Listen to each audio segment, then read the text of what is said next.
रूमी एक बहुत ही होनहार लड़की थी जो एमबीबीएस की तैयारी कर रही थी।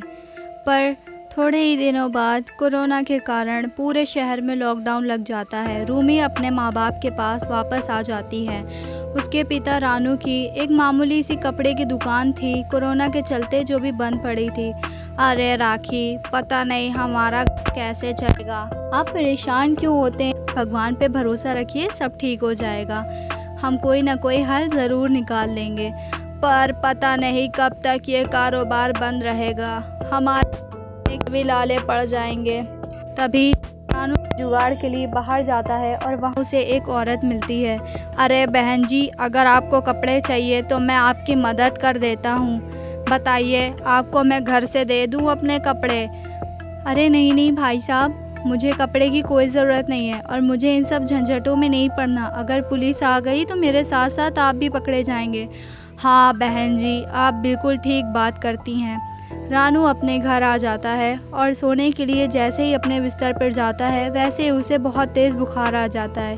अरे जी, आपको क्या हो गया? आपको तो बहुत तेज़ बुखार है। हाँ, मुझे बुखार है और सांस लेने में भी थोड़ी सी दिक्कत हो रही है। मुझे समझ नहीं आ रहा है कि मेरे साथ क्या हो रहा है।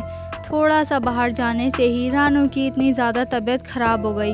उसको तो खांसी आनी भी शुरू हो जाती हैं और सांस लेने की तो दिक्कत, अरे पूछो ही मत। इतनी ज़्यादा बेचारा बहुत परेशान हो रहा होता है और बेड पे पड़े पड़े ही बस बड़बड़ा रहा होता है। तभी रूमी कमरे में आती है और अपने पापा की हालत को देखकर परेशान हो जाती है। माँ, चलिए ना, जल्दी से हम लोग पापा को अस्पताल लेकर चलते हैं। पापा, पहले तो आप पीठ के बल लेट जाइए, आपको सांस लेने में थोड़ा सा आराम मिलेगा। दोनों माँ बेटी उसको अपने कंधे पर लादे लादे जैसे तैसे अस्पताल ले जाने की कोशिश करते हैं, पर कोरोना की महामारी के चलते सब कुछ बंद पड़ा होता है। तभी एक ऑटो वाला आता है। अरे भाई साहब, परेशान मत होइए, मैं ले चलता हूँ आप लोगों को अस्पताल। चलिए जल्दी बैठिए ऑटो में। भाई साहब, आप ऑटो क्यों चला रहे हैं? कोरोना में तो ऑटो चलाना मना है ना। फिर आप क्यों ऐसे ऑटो लेकर घूम रहे हैं? कहीं पुलिस वालों ने आपको पकड़ लिया तो? अरे बहन जी, जिन लोगों के घर एम्बुलेंस नहीं पहुंच पा रही है, हम उन लोगों को अस्पताल पहुंचाने का काम करते हैं, वरना उन लोगों की हालत और भी ज़्यादा ख़राब हो जाएगी। आप परेशान मत होइए, मेरी ऑटो एक तरह से मिनी एम्बुलेंस है। सभी लोग हॉस्पिटल पहुंचते हैं और हॉस्पिटल के हालात तो बहुत ही बुरे होते हैं। कोई रो रहा होता है, कोई बिलख रहा होता है, सब परेशान हो रहे होते हैं इस महामारी के कारण। जब भी डॉक्टर साहब आते हैं और रानू को देखते हैं, अरे आप परेशान मत होइए, लेकिन हम आपको यहाँ नहीं रख सकते। आपको तो पता ही है, हमारे यहाँ बेड की व्यवस्था अब कम पड़ रही है। आप प्लीज़ इसे लेकर जाइए और किसी और हॉस्पिटल में शिफ्ट करवाइए। अरे डॉक्टर साहब, हम लोग कहाँ जाएंगे? हम लोग बहुत मुश्किलों से यहाँ आए हैं। देखिए, मुझे माफ़ कर दीजिए। वैसे ही राखी वहाँ ज़मीन पर बैठकर बिलख बिलख कर रोने लगती है। तभी वहाँ उसे एक औरत दिखती है। अरे बहन जी, आप परेशान मत होइए, मेरे बेटे की तबीयत अब पहले से बेहतर है, अब वो ठीक हो गया है। आज ही मैं उसे डिस्चार्ज कराकर घर वापस ले जा रही हूँ। उसके बेड पर आप अपने पति को शिफ्ट करवा दीजिए। क्यों, ठीक रहेगा ना ये? अरे वाह, आप तो मेरे लिए एक वरदान बनकर आई हैं। ज़रूर। अरे इसमें वरदान वाली क्या बात है?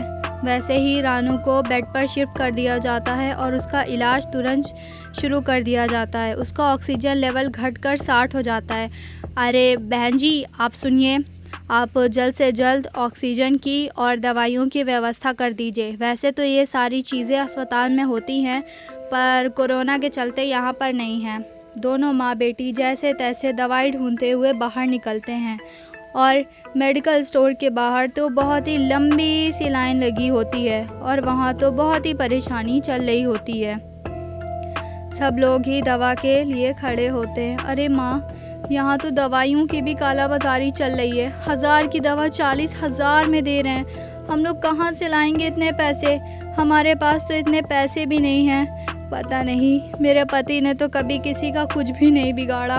भगवान ही अब हमारी सहायता करेंगे। तभी रूमी की नज़र सामने पड़े बोर्ड पर लगती है, जिसे भी लिखा होता है, किसी भी कोविड पेशेंट के ऑक्सीजन, दवाइयाँ और खाने के लिए हमने संपर्क करें। और वहाँ की सेवा भी निःशुल्क होती है। रूमी तुरंत फ़ोन लगा देती है और बताने लगती है कि मेरे पिताजी को कोरोना के लक्षण हैं, पर हमारे पास इतने पैसे नहीं हैं, ऑक्सीजन सिलेंडर की बहुत ज़रूरत है। तभी रवि फ़ोन पर बोलता है, ठीक है, आप मुझे हॉस्पिटल का पता बता दीजिए, मैं तुरंत अभी आपके लिए ऑक्सीजन सिलेंडर और दवाइयाँ लेकर आता हूँ। तभी रवि सारी चीज़ें लेकर हॉस्पिटल पहुंच जाता है और सही समय पर इलाज होने की वजह से रानू बच जाता है। अरे भैया, आप तो हमारे लिए भगवान बनकर आए हैं। नहीं माँ जी, मेरे जैसे कितने ही लोग हैं जो अपनी जान की परवाह करे बगैर दूसरों की जान बचाने के लिए लड़ रहे हैं। हम तो बस एक मामूली से सहायता करते हैं ताकि लोगों की जान बच सके, वरना हमें कहाँ इतना भगवान का सम्मान। और वैसे भी अब आप लोग जल्दी से घर चले जाइए। थैंक यू भैया। अगर किसी भी तरह की ज़रूरत हो तो मुझे भी बताइएगा, मैं भी आप लोगों की हेल्प ज़रूर करूँगी। रानू कुछ ही दिन बाद स्वस्थ होकर घर चला आता है और वो जल्दी प्लेटलेट्स भी डोनेट कर देता है। कितने लोग कोरोना के चलते, कितनों ने अपना परिवार खो दिया और कितने ही स्वस्थ होकर अपने घर वापस पहुंच गए। अगर आपको ये कहानी अच्छी लगी हो तो इस वीडियो को